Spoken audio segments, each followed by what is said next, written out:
보겠습니다. 선생님이 자기에게만 벌점을 준대요. 학교에서 흔히 발생을 하죠. 벌점. 요즘 벌점 제도가 있더라고 보니까. 중학교 2학년 여학생인데 여자 담임 선생님이 본인한테만 자꾸 벌점을 준다고 합니다. 자기는 아무것도 안 했고 잘못이 없는데 자기만 싫어해서 선생님 마음대로 벌점을 부여한다고 불만을 말합니다. 라고 그렇게 왔어요. 그럼 어떻게 해야 될까요? 라고 학교에서 아마 이런 일들은 좀 흔히 발생을 하는 것 같아요. 자, 그런데 예를 들어서 만약에 이게 사실이라면 만약에 다른 아이들한테는 조금 잘못해도 벌점을 안 주는데 이 아이는 아주 작은 거 하나, 그거보다도 아주 사소한 거 하나에도 벌점을 부과한다라는 그런 형태가 간다 그러면은 실제로 담임선생님한테 문제가 있는 거예요. 여자 담임선생님. 그러면은 여자 담임선생님한테 만약에 그렇다면은 전제 조건을 깔은 거예요. 심리 문제가 있습니다. 여자 담임선생님이. 즉, 상처가 작용을 하고 있다는 얘기예요. 그러다 보니까 자신과 그 여자 담임선생님의 입장에서 자신과 정반대에 있는 심리, 즉, 건강한 심리에 있는 학생을 보면 굉장히 스트레스를 받아요. 그러면 자기도 모르게 괜히 뭔가를 이렇게 하나를 뭔가 긋고 싶어져요.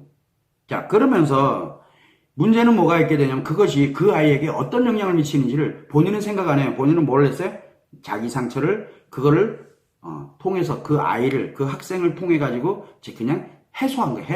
해소 차원이었다고 보면 되거든요. 그런데 다른 아이들에게도 벌점을 부과하거나 또는 그런데 유독 내가 좀 많아. 예를 들어서 A라는 아이와 B라는 아이, C라는 아이가 있는데 다 같이 벌점을 먹는데 이상하게 내가 좀 더 많아. 이렇게 되면은 유독 나만 벌점을 많이 주는 것처럼 생각이 들 수가 있어요.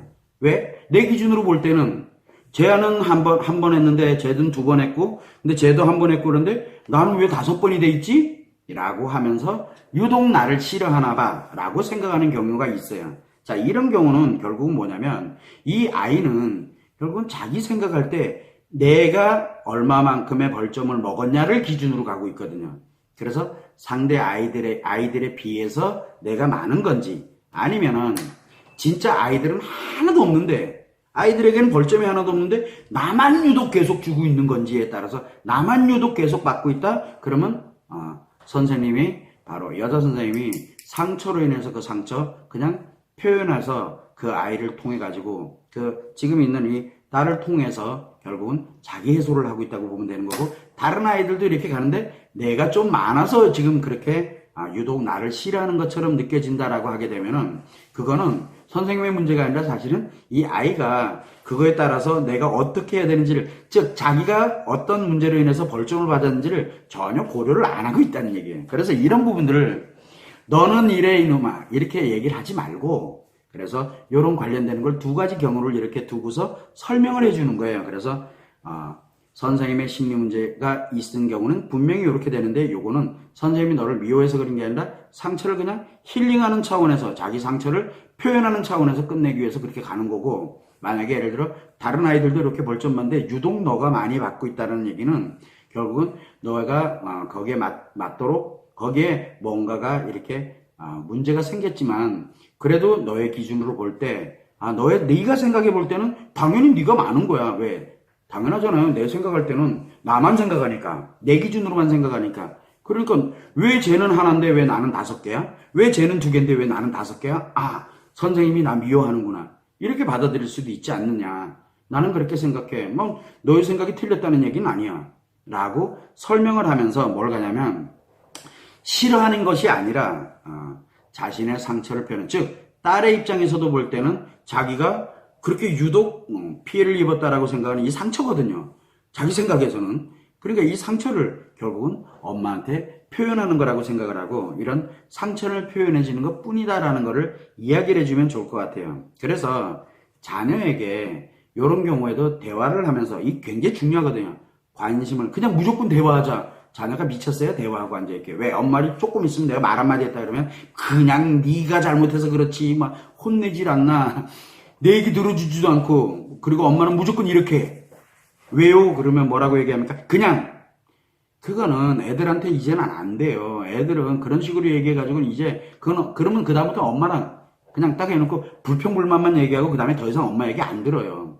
그걸 이제 참고를 해주시고, 그래서 자녀와의 대화를 통해서 어떻게 하면은 관심을 갖고 어떻게 하면 대화하느냐, 그 방법도 배워야 돼요.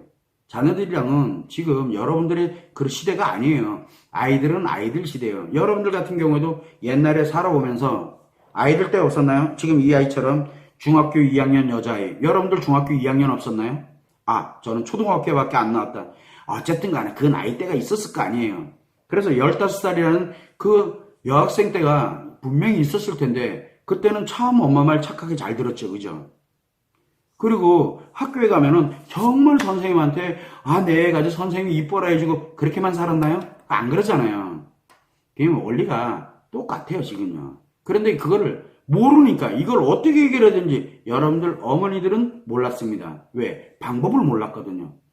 그런데 우리는 이제 그 방법을 알게 됐어요. 그래서 이 아이들에게는 이 대화를 하는 방법, 관심을 주면서 대화를 하는 방법을 여러분들은 학습을 해야 됩니다. 그러면서 선생님이 왜 그러한지, 그 다음에 너가 왜 선생님의 문제일 수도 있고 이 아이의 문제일 수도 있잖아요. 근데 문제다라고 얘기하는 것이 아니라 왜 그랬는지를 그냥 차분하게 설명만 해드리면 되는 거예요. 왜냐하면 이 아이는 좋은 관계, 싫은 관계, 그 다음에 그거를 통해 가지고 자아 형성, 즉 생각의 기준을 지금 만들어가는 시기거든요. 그러니까 자기 자신이 생각했을 때 불합리하다고 생각하는 것에 대해서 불평을 갖고 불만을 갖고 또는 그게 다 자기 상처거든요.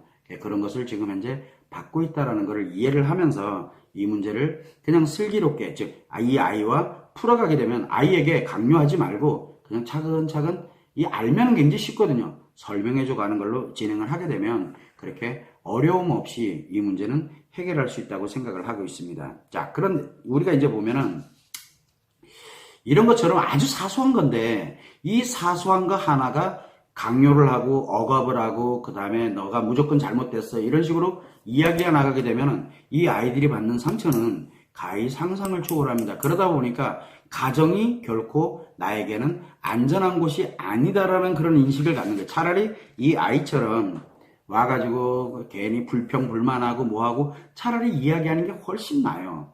그거 입 꾹 다물고 있으면은 그거 언젠가는 어딘가에 가서 또 그거 풀어야 되잖아요. 그래서 가정 환경이라는 거는 어떻게 만드느냐, 엄마가 어떻게 만들어가느냐에 따라서 결정이 되는 겁니다. 그건 여러분들이 항상 참고를 해주셨으면 좋을 것 같고요.